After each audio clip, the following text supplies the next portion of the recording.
The time has come for my homemade Overland vehicle to meet its next challenge. This is the first time I'm taking my new build off-road. According to the forum aficionados and keyboard commandos, it will fall apart in the first mile. But according to my hopes and dreams, it's gonna do great.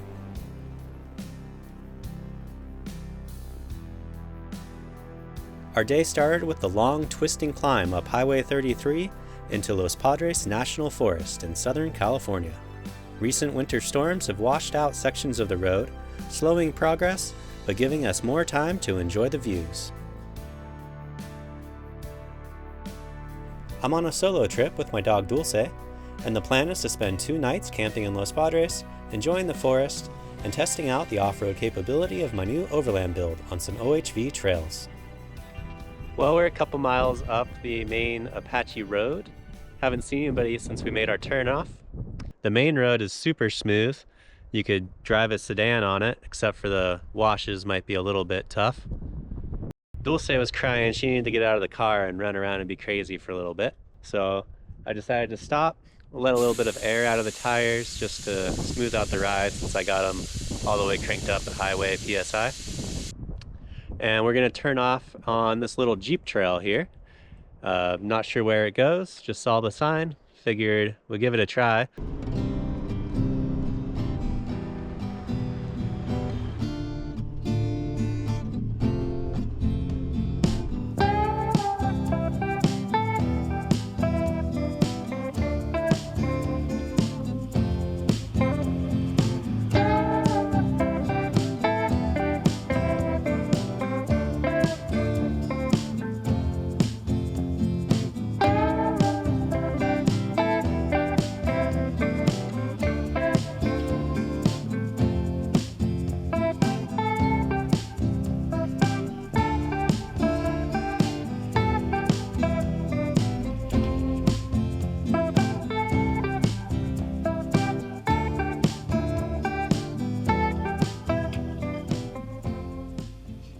Well, we've made it up the trail a few miles now, and it's starting to get a little more technical, which is embarrassing to say since the signage said it was a very easy trail.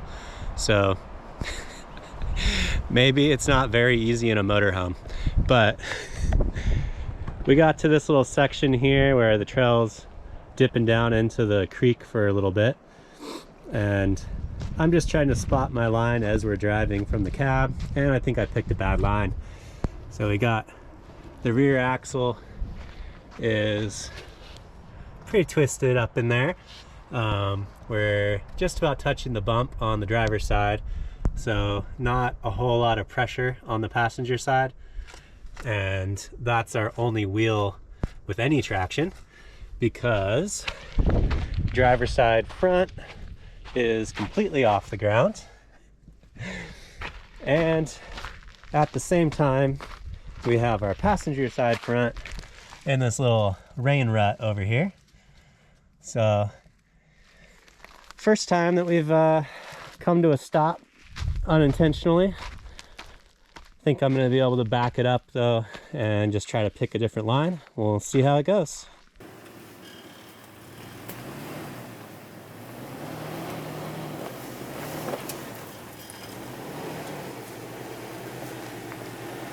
My second attempt proved successful, and we carried on dipping in and out of the creek bed a couple more times before reaching the end of the trail.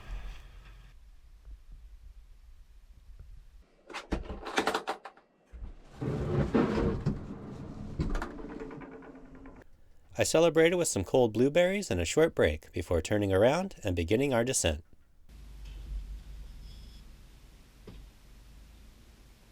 The same spot that I got hung up on before got me again going the other way. I could hear the crunch of something breaking from inside the cab, so I hopped out and was relieved to see that it was just a taillight. The electrical was somehow still fully functional, so I pulled out some zip ties and secured the light back onto the rear bumper before continuing down the rest of the trail.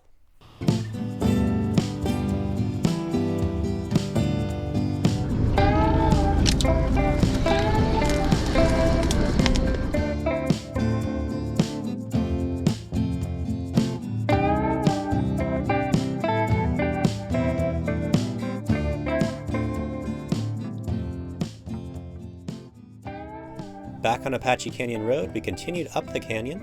The road appeared to be recently graded and continued to be very smooth with the occasional dip down into the river wash, which still had some water in it from the recent rains. Well, we made it to the end of the road. We're at Nettles Campground, and there's a few other people up here camping. So I think I might actually head back down the road a little ways and find my own little spot somewhere along the way. I decided to follow an OHV trail down the canyon.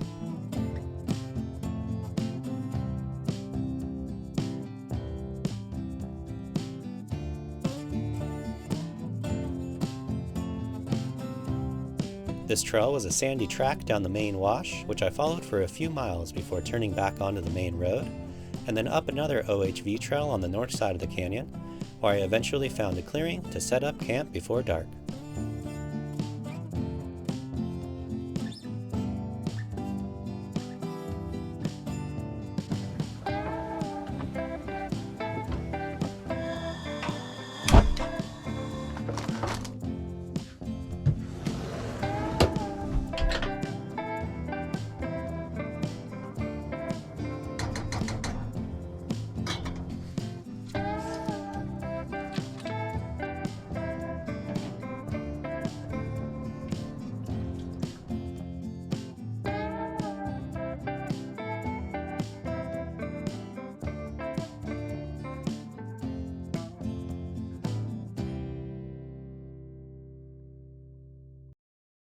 It was a cold morning, so I made myself a nice warm breakfast burrito before rousting Dulce out of bed to soak up a little morning sun.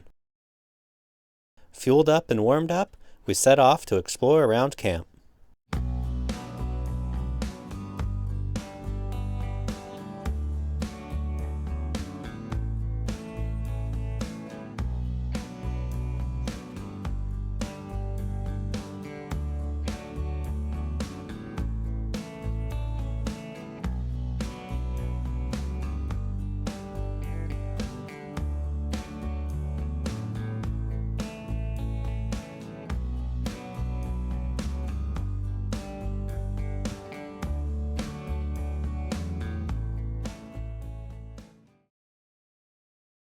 The next morning was spent warming up in the sun and playing with Dulce until I was ready to get moving. But there was one more thing that I had to do before we could pack up. This was such a nice camping spot, but the trash was driving me crazy. So I did a quick 15-minute cleanup. I found lots of ammunition casings, a few beer cans and plastic containers, and the calling card of irresponsible campers everywhere, the broken camp chair. Okay, with that out of the way, we're ready to get packed up and on the move.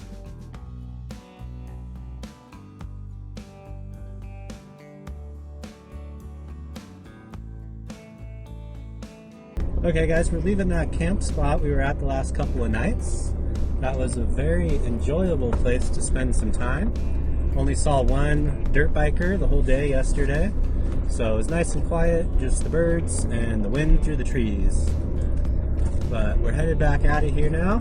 I'm gonna keep an eye out for any new trails we haven't tried out yet on our way back down out of Apache Canyon.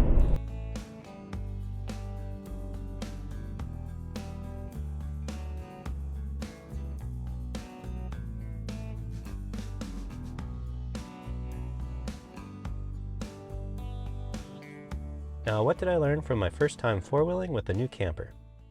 Well, first of all, our departure angle is still a weak point, despite improving it by 8 degrees over stock with our new build. On the plus side, my DIY bumper didn't bend or give at all, but the plastic taillight sure did. The second thing is that my mud flaps are too short. And yes, you guys did tell me this in the build video, but I was still surprised at just how ineffective they were. So, longer mud flaps is going on the to-do list, as well as maybe some mud flaps for the front. After cleaning the mud off the truck, I had a look around, and I'm happy to report that the camper suffered no damage other than some thorough pinstriping. I wasn't sure how well it would hold up against the barrage of branches and debris getting kicked up by the tires, but so far it's passed the test. The vehicle is essentially just a heavy-laden stock pickup truck, so with realistic expectations, I'm happy with how it performed. Obviously, larger tires, diff locks, and a long travel suspension would be helpful, but costly. so I'll just have to settle for improving my driving skills and taking a little longer to pick my way through mild trail conditions. Well, guys, we had a good time and we made it home safe, so I'd call that a successful camping trip. If you'd like to join me on more camping trips, hit the link in the description box to buy Blue Beauty a gallon of gas, and leave a comment to let me know where we should go next. Until then, thanks for watching.